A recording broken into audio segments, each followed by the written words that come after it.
morning. Today, on the second edition of our patriotism series, we're going to talk about freedom. Freedom comes, though, with a price. It's not free.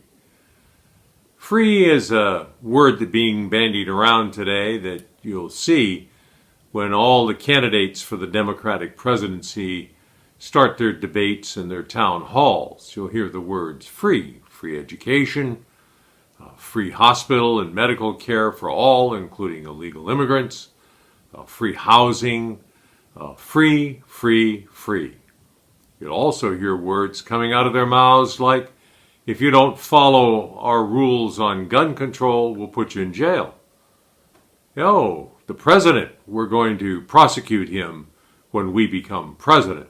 Those aren't words of freedom or free.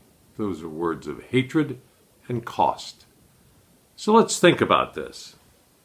Free, as we talked about in our first episode, talks about the costs and government control. The state takes priority over the people. And that's true when you look at healthcare, education, and the other activities that are touted to be free. Let's just take a look at the housing crisis of 2008-2009, the Great Recession, as it's called by millennials and younger people.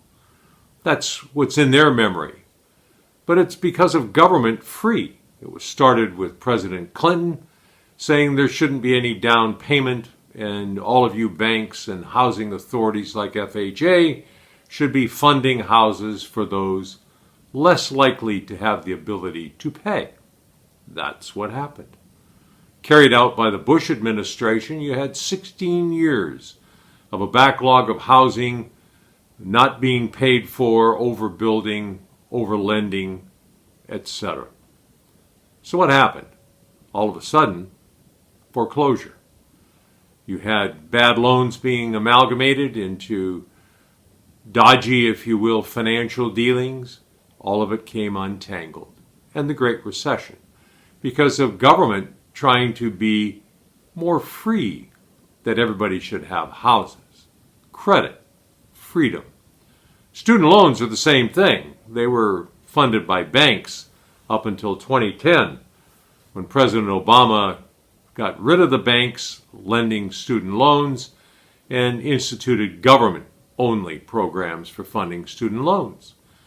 Colleges loved it because it was free money. And so they raised their fees for their students coming in, and that's why you've seen such an increase in the cost of tertiary education.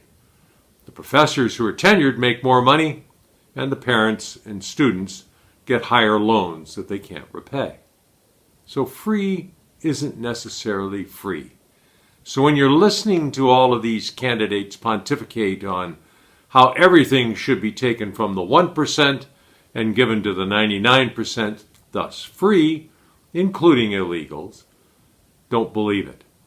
Higher taxes are going to be the result. Higher costs are going to be the result of lack of payment, lack of return on investment. So beware. Remember, free is not freedom. Freedom has a price.